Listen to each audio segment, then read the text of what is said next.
I had like a near death experience at the gym today. It was like crazy. I was doing leg press and I racked the weight after I finished my set and I had like 10 plates on either side. So like it was weight that could really like collapse you. And I felt it rack, but somehow I guess it slipped. And like the entire leg press like just fell on top of my legs and it made contact with my leg is the weird part. Like it kind of like crushed my leg. Like your But knee? yeah, like directly on my knee. Like it just happened. But you know what's weird? Like I felt no pain during it, but I felt like the pressure on my leg. Like I Right. felt it make impact on my Adrenaline. leg. No, but I felt it make impact on my leg and I felt the weight of it, but I just didn't I have no pain. Like I can walk fine. Were your I'm worried legs it's what gonna was like holding show. the weight up, or did it like hit your legs and push you back a bit and then like a self-spotting bar was caught it? Do you know what a Cybex squat press looks like? Yeah, It was that. So I was racking gotcha. it. It was on my last rep. I had straightened my legs out. I Hmm. pulled the Yep. two safety handles, and then I felt it pull all the way. So I guess I must have pulled it back and not caught it or something. And I let my legs just drop, and my legs dropped, and then there was like a fraction of a second where the leg press was still up there and my legs were down, and then it just fell on top of my kneecap. Yeah. Damn, dude. Because I popped Holy my legs shit. out. Like when I finish my set, I jump out of the machine usually. Leg press used to be like I was deathly afraid of it because the one in my original gym, which was just an Anytime Fitness, wasn't bolted down, and I unloaded like one side first, and the whole thing tipped. And then like every time I got on it from then on, I just like pictured it tipping while I was doing the leg press, even though it was completely fine while I'm doing it. Like I have even plates, but I don't know. For like 2 years, I was deathly afraid of leg press and never did it. Did But you ever fall for like the thankfully, don't I'm walk over it. out on the leg press propaganda or no? Yes, dude. Because I literally remember I was doing leg press, like at any time back when I first started lifting. It was me and my buddy. Neither of us knew jack diddly shit. And I'm locking out, and he walks over. He's like, "Dude, you were not supposed to lock out on leg press." I'm like, "I've never heard that." And then he pulls up a compilation of people's legs bending back the other way, and yeah, I mean, watching that, I didn't lock out for a while. It can happen with near perfect form on Yeah. just a bad day. Yeah, I mean, I tore my hamstring not too long ago. I mean, I'd say I had perfect form. It was an RDL. It was even a warm-up set, more than anything, and just happened to tear it. What was really unfortunate, I don't know if I ever told you the story actually, but I was back home at my high school, and my old basketball coach reached out to me and he was like, "Hey, I've been seeing all this stuff. Like, it seems like you really know what's going on. If you want to come," like he's also a gym teacher. "If you want to come to my strength and explosive class, we'd love to have you." I talked to them for a bit.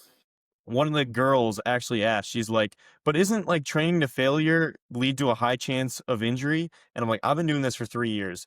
I've never been injured. My friends who all train to failure, we've never been injured. Trust me." That was my big fear of training to failure is I felt like I was going to be injured just because it's a new feeling, but you won't get injured, most likely.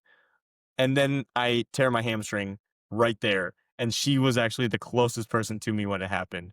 And I was like, fuck, like just Wait, unfortunate you tore time. your hamstring during that Yeah.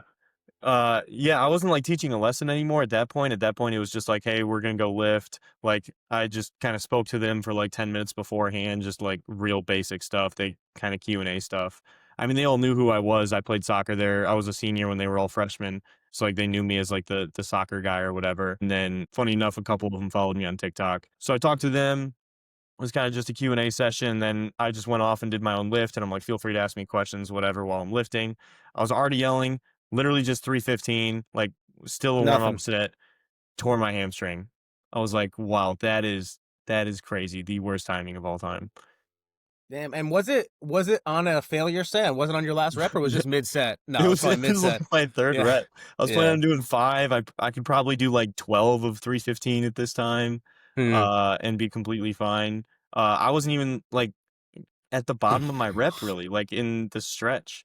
Like I was kind of just in the middle and it just tore. I literally yeah, and it wasn't like a full tear either where you have the ball of hamstring down by your leg. Like I didn't have to get surgery, but I mean, I was decommissioned for a bit, so and I went to the hospital and they were like, "Yeah, it's a partial tear." But not So, near the tendon. It seemed like seemingly like just in the mid region of the muscle. I can't even say for sure. I just went to the Hmm. hospital and they said you most likely won't need surgery, but it Wow. is definitely a partial tear. Like you could see like kind of stringiness, I guess, or they could. I'm not a doctor. I don't know.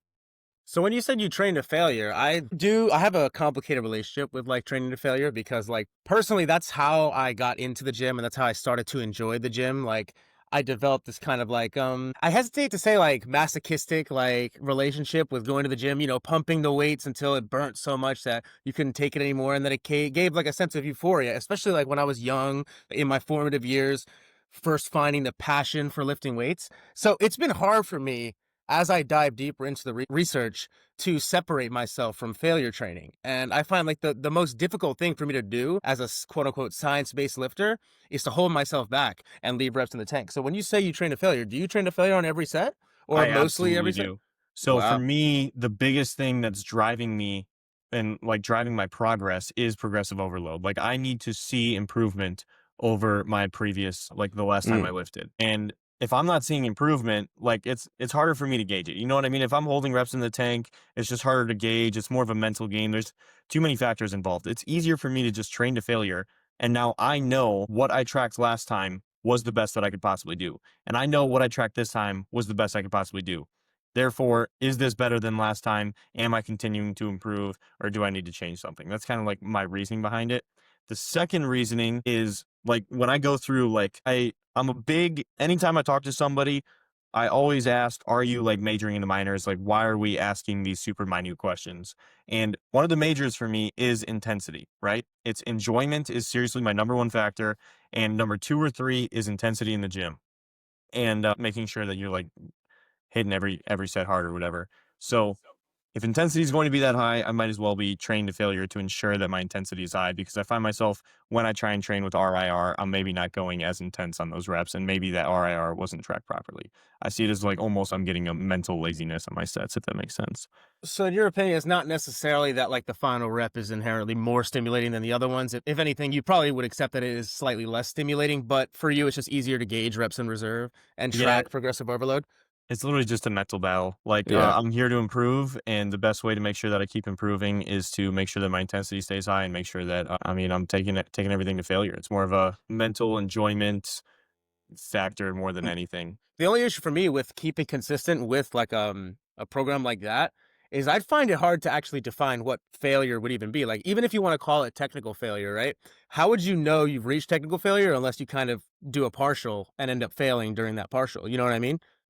I literally always do a partial, Okay, unless okay. it's something like an RDL or So something you like train that past where failure every set. yeah, pretty much. Yeah. Okay, I yeah. That's the other thing. I'm glad you used the term pass failure. I've had like debates with people about like whether pass failure exists. For me, like the point of language is our ability to describe something so that other people can understand. And people are like, oh, you can't technically go past failure. You failed. You've started another set and it's a set of partials.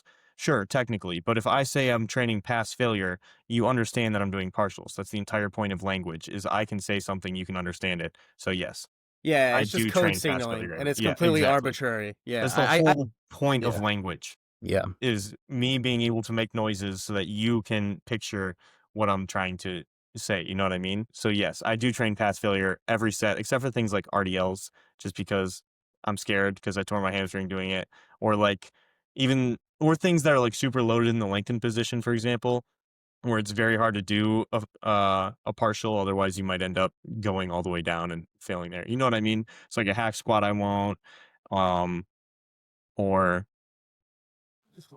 RDLs. That's really all I can think of off the top of my head. But almost any machine movement, uh, I'll do. I'll do a partial or two. Yeah, now that I think about it, I could see how like training like pass failure on every single set though could possibly contribute to like an overload in a certain muscle group to the point where, one day it might just give out without you even expecting it because Oh, of all the absolutely. fatigue it's been under. So it's like, I guess, I mean, not to give you unsolicited advice, but like I know it's hard and annoying, but it's like if you could try to at least practice, in my experience, like you're not gonna be able to track RIR unless you practice tracking Right. RIR and practice Oh, leaving reps in the absolutely. tank. So I'm sure you don't even want to do that though, because it sucks, which I agree. Yeah. But Yeah, I am more of a I'm just gonna make sure that I'm hitting the majors properly, and this is something I've, like, tried in the past, and I felt like more important parts of my training have started to lack. For example, when I start tracking RIR, I'm getting a little bit lazier and things like that. So for me to make sure that I'm staying on top of what's mm. truly important, I'm just doing some things that are more unoptimal, if that makes sense, just to make sure that I'm Oh, majoring in the yeah. majors. Do Yeah. you think do you think there's ever a point in your life that you will ever find it like worthwhile to focus on some of these minors, or for most lifters, you think that it's really something that should just be put it to the side? So I think that's a lifter to lifter thing. For me, I'm trying to incorporate more minors as I learn about them. Mhm. Like, if these things are going to like help me make more progress faster, I'm going to incorporate them.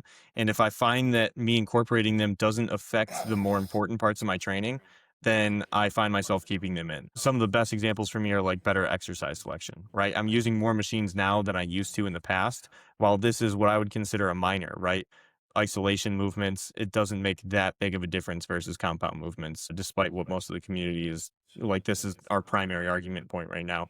I do find myself like doing more of them now than I used to in the past because it's something that I still enjoy, I can still be intense with, and it's better for my training. But then there's other things like RIR that we talked about previously where I tried it and I found it like almost hindering more important things like my want to be in the gym. Like I ended up skipping my intensity. I found myself kind of being lazy during my sets, things like that. My progressive overload even lacked where I found that my progressive overload over time wasn't improving as fast. And to me, that's the only tracker that we have if we are actually improving size wise, unless you're taking measurements consistently, which is very difficult to do. So I just felt it wasn't really worth it.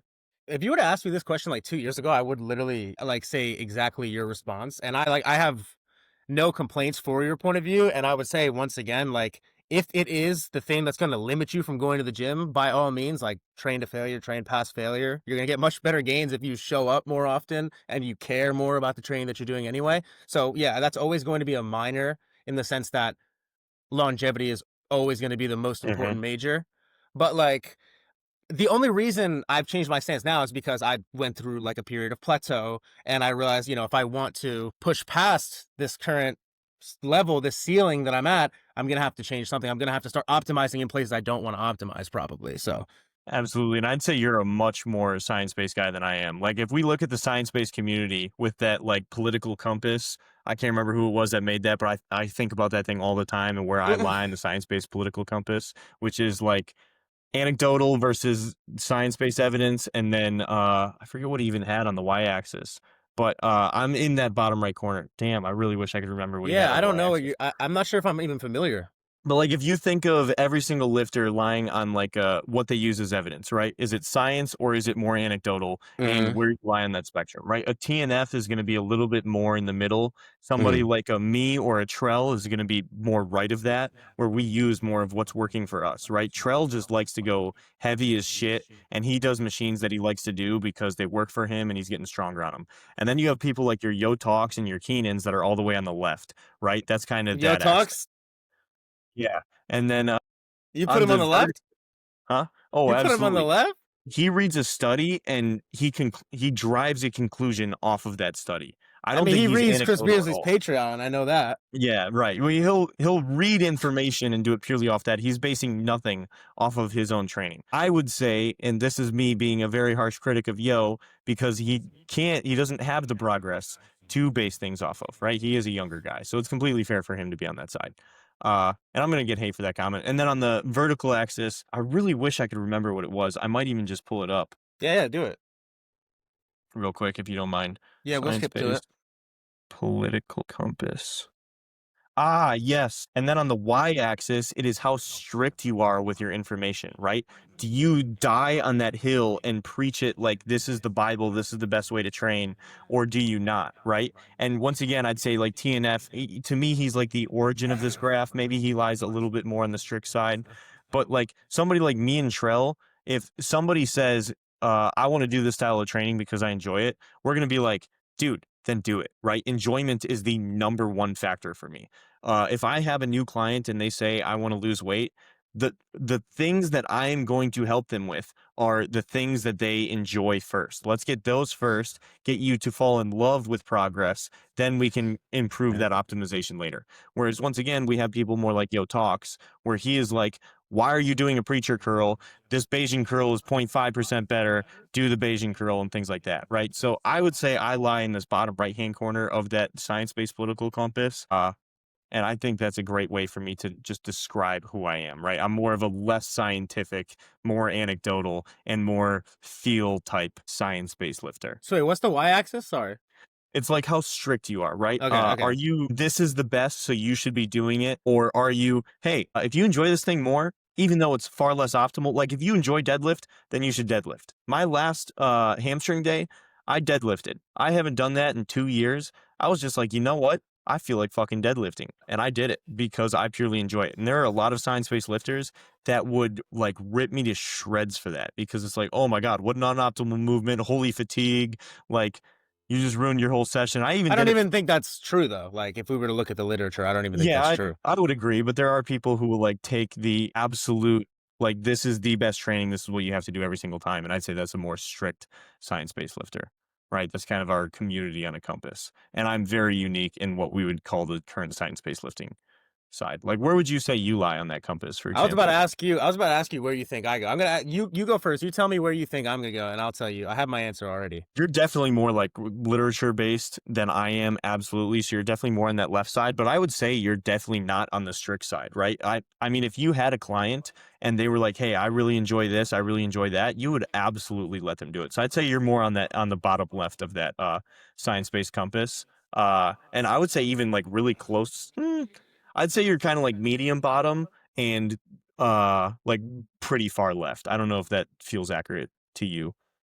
I honestly, thinking about the description you've given me of the X and Y axis, like it's seeming like to me I'm like as far as you can go bottom left. And the reason why I say Okay. that is like I feel like I overwhelm myself with literature and information and evidence to the point where I find myself like an extreme skeptic on most debates. Like I don't really have an opinion on much of anything. If you notice, my podcast is me asking a bunch of questions.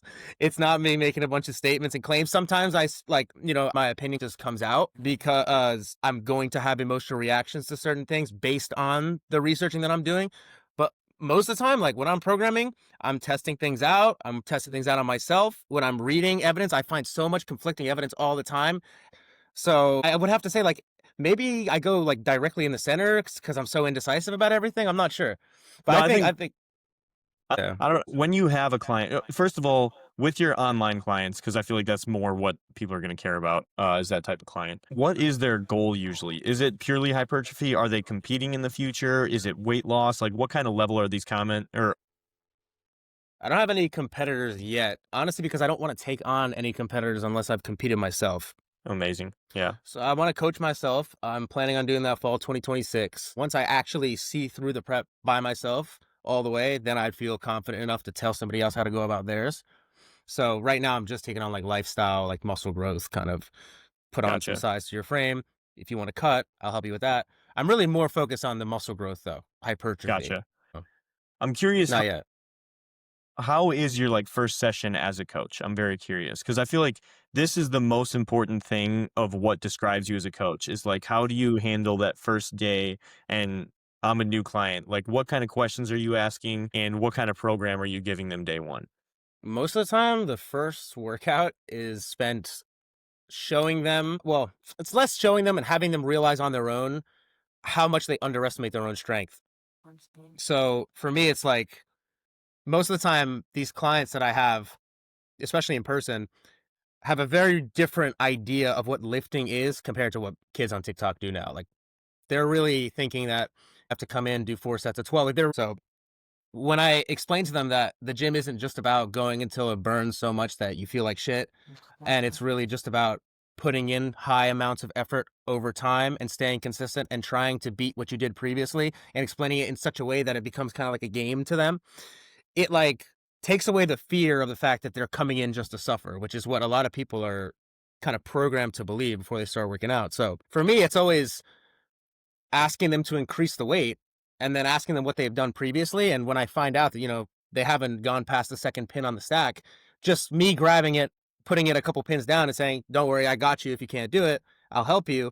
And then watching them get 5 on their own, say, wow, I didn't know I was capable of that. It's just, you have to make the gym palatable in such a way so that they want to learn more about it. Because if not, if they're scared away from that first experience and you beat them up in that workout and they're like so sore to the next day to the point where they can't walk, they're, especially if they're of the older age, they're never coming back. And Oh, absolutely. that could end up like impacting their health long term. And that's something that like I feel like if you're a coach who works with elderly clients, people with serious disability, and you're not actively trying to make the gym like a comfortable and fun place for them, something they want to make a part of their lifestyle, you're in a position which you could possibly impact the trajectory of their life for the better or for the worse, you know? Absolutely. Yeah. I think the biggest thing you said in there is the palatability. And that's like when I get a new client, the first thing that I do is I'm a big believer in I can't have you change 20 things in one day, right? It's going to be overwhelming. Overwhelmingness is like the worst thing that you can do. So it is where are we starting and like what three tips can I give you? So if I have a brand new client, like pretty much everybody I've worked with is, hey dude, I've never been to the gym before. I enjoy your like engineering content and things like that, and I've also seen your gym content. I want to get started in the gym. How can I get started? So they know nothing. And the first three things that I always tell people are let's get a split. And the one I always recommend first is push pull legs because it's easy to understand and it's easy to pick up. And usually people who, when they first go to the gym, they want to go to the gym 3 or 4 days a week. So I'm just like, go push, pull, legs, repeat. If you're going 4 days, you'll do push twice that week. Pull, you know what I mean? So I that's do number like full one. body for like 3 days a week, though. If it's a beginner, I'll have them on full body 3 days a week. Just be Really? I am honestly the complete opposite. I would never give full body to a beginner. Really?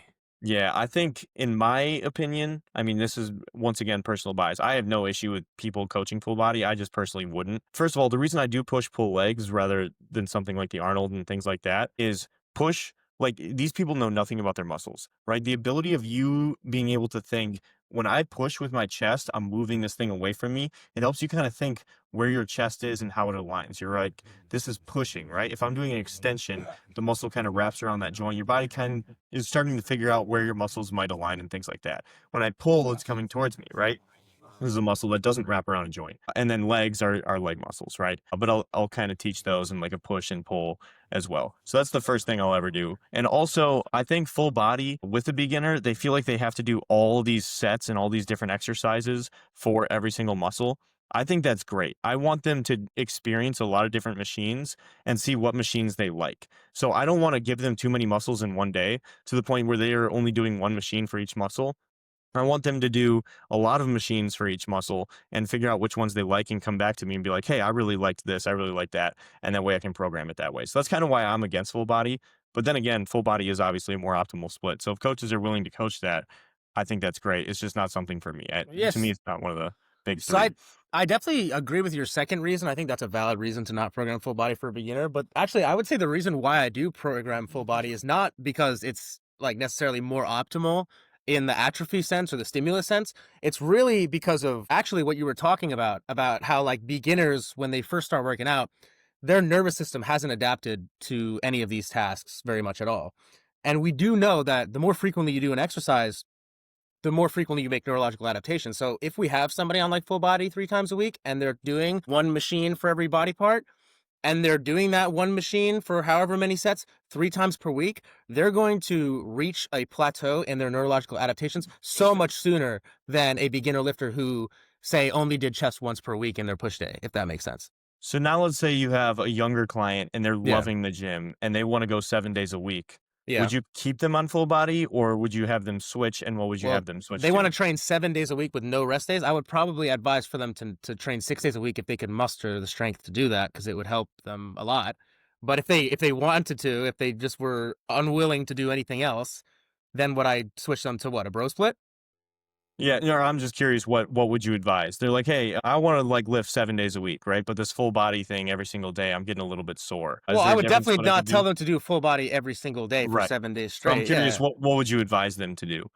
If it's a non-negotiable that they're training every day, then I guess I would tell them to do like a modified bro split in the sense of like maybe they did 2 muscles every day and they alternated the workouts in such a way so that they hit everything twice a week or Yes. 2 to 3 times a week. So for me, this is why I also love push-pull legs is because I've had clients where they're fine with, like, the 3 or 4 days a week or whatever, which, I mean, sure, it's 1 times frequency, 1 1/3 times. I'll get them to a more optimal split as we go. But once again, it's not about the stimulus. Like it's literally just about the nervous system Yeah. adaptations. Yeah. Right. M but a lot of times what I'll find with these newer clients is they do end up really enjoying the gym, and they are like, "Hey, dude, I kinda wanna go more a week. Is it fine if I'm going 7 days a week?" And I've been asked that, more than 25% of the time of people are like, "Hey, I wanna go every single day this week." And I'm like, "That's awesome." right? My number one job as a coach trying to get people to go to the gym and like make progress is to get them to fall in love with the gym. And if Yeah, but I'm I able to get you also to fall in love with the gym enough that you want to go every single day, I feel like I've won as a coach and I'm going to let you do that even if it's a little bit less optimal. I believe it could get to a degree where it becomes counterproductive though to have such like an unhealthy attachment to something, to any activity. Like I feel like another problem that so many people in this community have is they get so attached to the fact that they're lifters and they're bodybuilders and they get so attached to working out. Like we have to remember that like we're human beings with vast thought capabilities and vast amounts of desires and motivations. Like and there's so many aspects to our day-to-day life. We can't, it's if this is a slice of our life. The gym is a slice of our life. I don't even like to call myself necessarily like a bodybuilder or a lifter because, I'm Enzo and I work out. Working out is something that I do, but we have to remember that this is a hobby. And if the hobby is to grow muscles and to have fun while we're doing it, we can find an equilibrium where we aren't kind of like getting a constant dopamine hit of working out because then we're going to diminish the quality of that dopamine hit as we do with everything. It's like if working out becomes an everyday occurrence to you, let's take it to the logical extreme. What if your client wanted to do 2-a-days every single day, right? Yeah, sure, go ahead, get attached to the gym until 90% of people will burn out from that. And then once you burn out from that, I can only assume that the fall is going to be greater than somebody who took a more conservative approach with the whole thing. Yeah, so I once again disagree here. Where I think one of the biggest things in life is if you can find what you find as play and others find as work, you have found your purpose, right? So now we're back to that kind of engineering thing, and that is people ask me all the time of, "Hey, I watch your engineering videos, but I don't really think that's what I want to do for a living. What do you think I should do for a living?"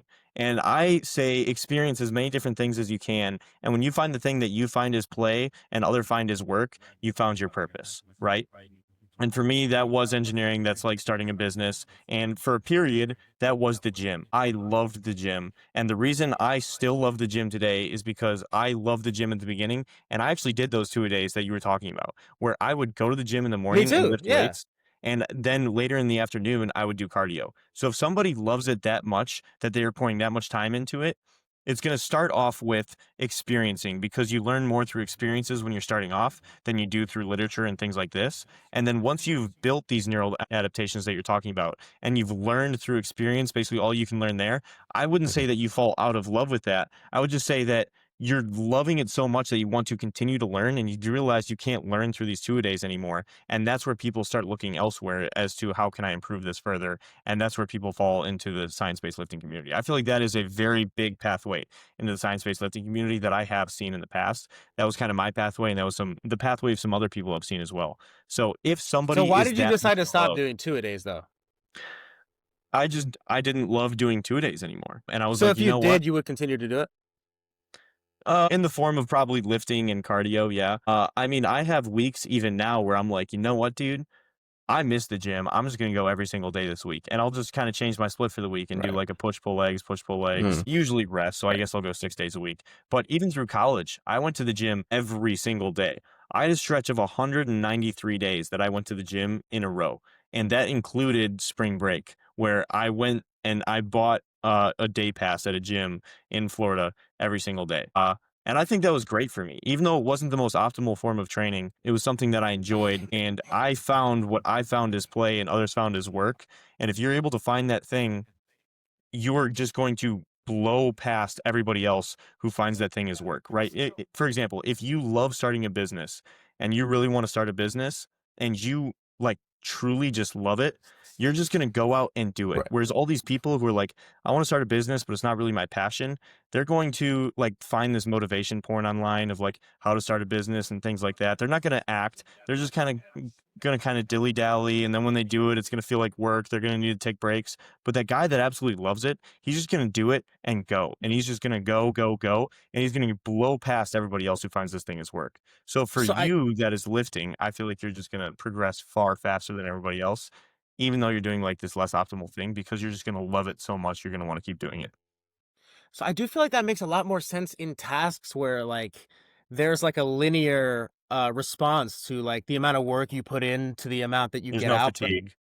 Yeah, exactly. That's the problem is that with lifting out fatigue exists, with working out fatigue exists. And if part of the reason why you enjoy working out is because you like to see the progress, then there becomes a decision that you have to make. So if my client is asking me, can I work out for 3 months straight every single day? Can I lift weights? I mean, technically, yes, you can. I'm not going to stop you. You're still going to be my client. I'll program around it, right? But I will never advise for you to do that because my job is to grow you muscle, you know? Yeah, that's fair. I think that's kind of where our disconnect is you Yeah. see the job as growing muscle. For me, the job is always enjoyment, right? Well, I look yeah. at how can I make you fall in love with this thing? And if what you fall in love with at this time is doing 2 days, I'm going to program around what you love. I'm not going to program around what builds you the most muscle, right? I'm going to do what is the most amount of muscle that we can build while you're still doing what you love. That's kind of always for me what is important. That's exactly the approach that I take with my in-person clients, once again, because of the demographic. But Right. online, I'm really trying, like, my passion is muscle growth and hypertrophy, as you can tell, like, with how much I talk about it. Hmm. So I started my social media with the goal of eventually being able to develop an online business for myself where I can provide what I think I'm best at providing, which is muscle growth coaching. So it's like that's what I want to pivot to online. But I absolutely agree with everything that you're saying. And if I were working at a gym, I would probably be using your approach. You know what I mean? That's awesome. Yeah, and once again, I mean, I'd say, like, I don't think your approach is wrong, right? Mhm. I think that differences in coaching styles like this are incredibly important. This is why I, Yeah. like, love differences, and this is why, like, I mean, I know we've talked a ton off camera, but, like, we disagree on our conclusions of almost everything, Mm. and I still will stand by, I think that you have an amazing reason to believe what you believe on everything, and those differences are super important. You know what I mean? Like, there are smart people on both sides of the aisle of, like, every argument, and I think, once again, this is just like us who have 2 completely different styles that will both work, you know what I mean? That's why I find myself so skeptical on every debate because once again, when you really look into it, every perspective makes sense to the person holding that perspective in Right. most Yeah, cases. absolutely. I mean, I think there are cases where somebody is wrong, Yeah. I mean, but I think that the cases where somebody is wrong and willing to admit that are even rare. If you have a debate, very rarely does it end up with somebody being like, you know what? Yeah, you changed my mind at the end of that. People are married to their ideas. And to me, it's kind of like, it's kind of disgusting, right? If somebody proves me wrong, like Coach Cassim, even with everything that just happened with him, right? It started off, Juan made a post. that went over my He head. I still can't understand that. Yeah, so I'll just run you through everything. So Juan reached out to me with that new Prime machine study, and he basically said, "Hey, I've reached out to Prime. I've reached out to a ton of people. All I want is like the torque versus how far into the exercise you are as like a graph. Can you do that?" And he didn't even word it like that, but that's like how my engineer brain brought it out. And I'm like, here, I can give you the torque versus the theta in the exercise. For example, the exercise I chose is lateral raise, right? My humerus is moving 90 degrees with respect to my body. So how much torque is my shoulder experiencing through this 90 degrees of range of motion? I was like, I'm going to give you that for every single cam setting on this Prime machine. And he was like, dude, that would be outstanding.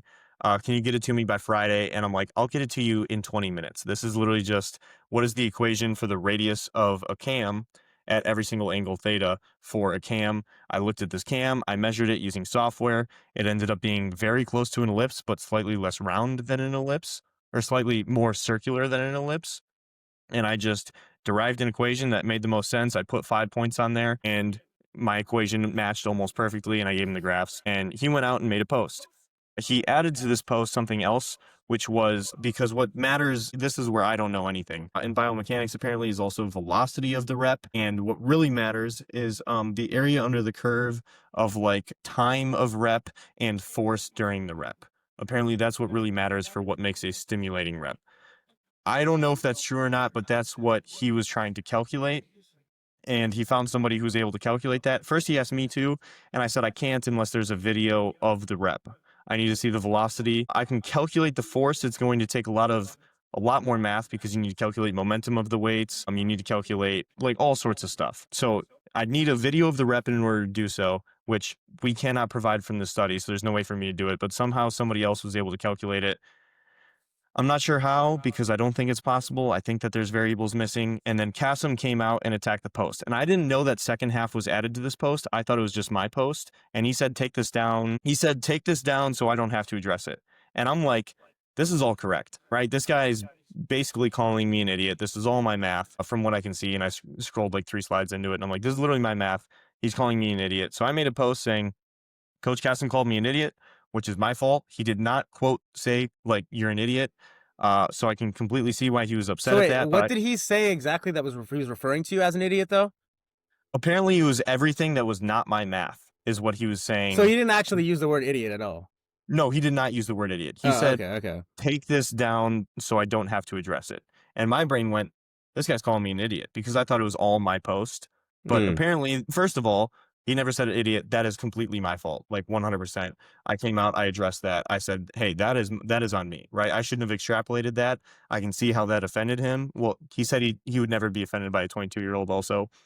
I can see how that made him upset, and that is completely on me. Also, the other misunderstanding is everything he was mad at is the stuff that was not mine even in that post in the first place. So I basically made a video explaining how I came up with my equation, and he said, yeah, this is correct for this equation, for this ellipse. Here's all the things that you didn't factor in. And now he's talking about the velocity of the weights and all this other stuff that also plays into your rep. And this is where like there was just a disconnect. I'm like, I cannot calculate. So given this study, why would I try and calculate this if it's impossible to calculate? I'm Was going that to his calculate point what is though? well, he was like, you're saying this is all of the force on your body during this exercise. You're forgetting about all these other forces. And I'm saying I'm aware of these other forces. I didn't include them because we can't calculate them. So rather, I'm going to calculate what is possible to calculate, and we're just going to have to draw a conclusion from the average of all the other forces. For example, if we have like a protein study, right? Protein builds muscle mass or whatever. And you're like, well, you're also not including vitamin A, vitamin B, vitamin C, carbs, all these other things. And it's like, yes, in the study, the only thing that we could calculate was the amount of protein these people were taking. And then we're calculating how much muscle they gained. And we're concluding based on the average of all of the other things. It's the same thing here, right? The force that I can calculate is the torque based on how far through the exercise you are, basically how ascending or descending this exercise is. And we're calculating the impact of that on muscle growth based on the average of the true force through the exercise, if that makes sense. For example, an exercise that is more descending is going to be slower, descending is going to be slower at the beginning and faster at the end, right? For literally everybody. Something that is ascending is going to be faster at the beginning and slower. Overall, their average velocity is probably going to be similar. Their average velocity through the exercise is going to be similar. The momentum of the weights at different points is going to be similar. It's going to average out to similar to my graph. Granted, it's going to have more level peaks because as the force is higher, the momentum will be lower. And as the force is lower, the momentum will be higher and things like that. But we need to average it out. But basically, he was saying, hey, here's all the things you didn't include. A true engineer would include these things. That was our disconnect. And I was like, hey, apparently you weren't even arguing with me in the first place. And everything I said was correct and you agreed it was correct. Why are we disagreeing? And we just went back and forth. He said, you need a father figure in your life and some things like that, that I was kind of like, okay, this is just isn't even an argument anymore. But the second we hit DMs, we hashed. So that was everything. Like we went back and forth. He even made one final thing. I was about to drive to my church group actually, because I'm helping with a church group right now. And right before I went to drive there, I got a notification on Instagram that Cassim replied to me again. And I looked at it and it was a page of him saying, you're not a real engineer. You don't know shit about engineering. In a DM? No, in a comment. So this comment's probably still out there. He's like, a real engineer would do this. You're not a real engineer. You probably have no real world experience, like all this stuff. And I was like, I was kind of fuming. But I'm like, anytime I'm fuming from something, I'm like, I always take 4 hours before I respond to it. Thank God. Drive there. I'm at church group. I get out of church group like 5 hours later at this point. He's DM me and he's like, hey, I saw your most recent video. Thank you for apologizing because that was the video where I'm like, hey, this is all just a misunderstanding. Here's what's like actually going on. And then he once again kind of summed up his points, which are all correct. Once again, all of his points are correct. I did leave stuff out. I just had a reason to leave it out. And then we hashed it out. And now he's posting on TikTok again. And he's DMing me being like, hey, what's the TikTok algorithm like these days? Can you do joint posts? What's this and that? So like, we're like friendly, I guess. But it's crazy that he came from like saying I need a father figure to like, hey, can you help me out with this? And like, 24 hours. That's just how he is as a guy, though. Like, I have nothing against him. He's a smart guy, I but get this sense of like weird ageism though from N1 and like Eshok and all those people. Like, E-Shock. Here's what I'll say about Kesem. Kesem, overall, super smart guy, hyper intelligent individual. Once again, on absolutely. conclusions of things, I will disagree with him, but I will never disagree with his reasoning to believe what he believes. He is a hyper intelligent individual, a great coach who has accomplished a lot. Once again, conclusions, I'll disagree with him, but he's a smart guy. Eshok, that guy is a hyper unintelligent individual. I can tell purely like I'm not even trying to be offensive. I'm just being like blunt. Um, I could tell based on his comments, like Kesem would say this whole thing, and he's just like idiot spotted, and then he'd try and like formulate actual arguments, and it was so clear that he didn't even understand what was being argued, and he was just trying to like catch himself up and like make gotcha points. But he's so unintelligent that he couldn't even pick up on what was being argued. He's just trying to defend his friend. And I had like literally three people DM me and say, who's this eShot guy? Like, I didn't know he had all these followers. He doesn't even know what this guy's talking about. He doesn't even know what the argument is. I'm like, yeah, he doesn't. So, eShock, hyper unintelligent, but Kesem, no hate towards him. And Yeah, that might it's just piss him off because they're friends, but he's whatever. like a weird like he's kind of like a Cassim parasite though. I feel like Cassim kind of keeps him around because he's Yeah. there just to back him up in any comment section. But it's weird. Like maybe I've seen the wrong videos. I've never seen him like break down any literature, Yeah. explain why somebody is wrong. Dude, you could say like Batman and Robin, but like that's giving Eshok too much credit. It's more like Dr. Phil, and Eshok is just the fans that watch and cheer every time Dr. Phil says, "You're an idiot." Tough man. I this community is getting hard to deal with for sure. Yeah, absolutely. I'd say once again, I'm back to that like political compass and like where everybody rides. And I think, I mean, you always see Kesem arguing with like Yo Talks and like Iron Unk and those people of the world. It's because Kesem, I would say, is top right. He's super strict and he's very much based on I have results, my clients have results. This is what has worked for them. He is super top right. And then all the people he's arguing with are super top left, right? So they're both very strict in their ideologies, and their ideologies are very different, which is why I think there's such a divide between the Runduses and the Coach Kesems of the world and the like Iron Unks and I do think it's hard to reduce people to just a compass. I know, obviously, it's just like language in the or sense that we're simple just folk. trying to we're just trying to approximate like our feelings about a certain topic. But like when you say top right, that means like more results based. Yes, he's very strict and bases it a lot off of anecdotal evidence. So he Whereas doesn't base a lot off of literature, you'd say. I'd say he does a little bit. So this is why it's difficult. I feel like you know what I mean.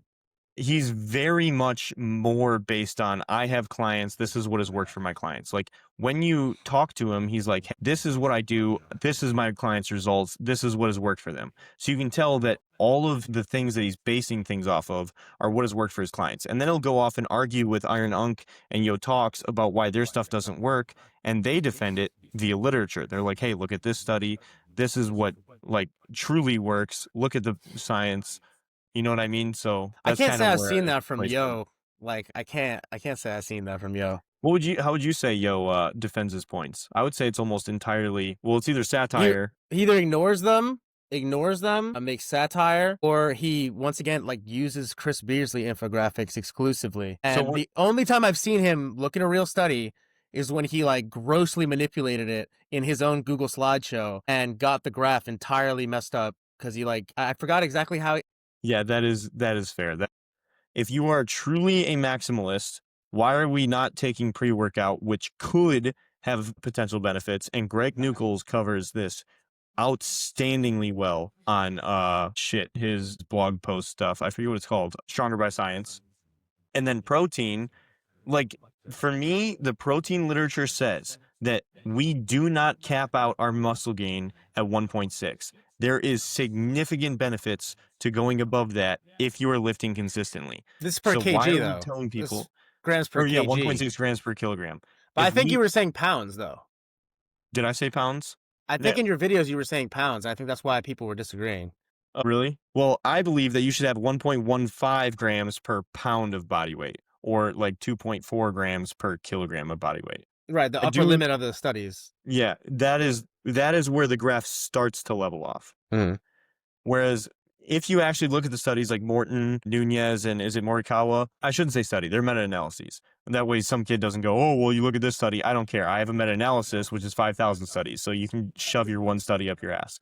Um, sorry, that was a bit aggressive, but that's what like literally everybody's saying. So if you look at like Morton 2018, which is the best written one in my opinion, you have the graph and it goes like this, and then it levels off completely flat. First of all, that does not make sense for how our body would work. Our body would follow roughly a second order function of protein versus muscle gain, right? That makes far more sense. And if we remove the studies where these people are either not lifting or they are lifting with volumes that are nowhere near the volumes that we're doing, for example, 1 time per week, and we include only the studies that are the volumes that we're lifting at, what we see is this graph completely shifts upward. And what that means is more protein means more muscle mass past this 1.6 grams per kilogram body weight that they recommended. I will say I think this is going to be the next big debate in the science-based lifting community. And my theory why is Ryan Jewers favorited my post and he followed me for the first time right after favoriting it. And then I saw him typing. This was all like right when I got home from work in my like DMs and he never actually sent anything. So first of all, I feel like debates follow Ryan Jewers's posts pretty consistently. Like the big split debate that Mhm. all centered around Ryan Jewers saying upper lower was the best split. And that lasted for a long time. And I think Ryan Jewers is going to make a post on protein here soon. Hopefully, that's my theory. I only have limited information based on my tiny ass account, but that would be really interesting. Yeah, I'm waiting to see it. My problem is I'm gonna be skeptical on it like I am with everything. Generally, I mean, I don't see an issue with your stance. The only issue I have with it was because I thought you were originally saying 1.2.5 grams per pound.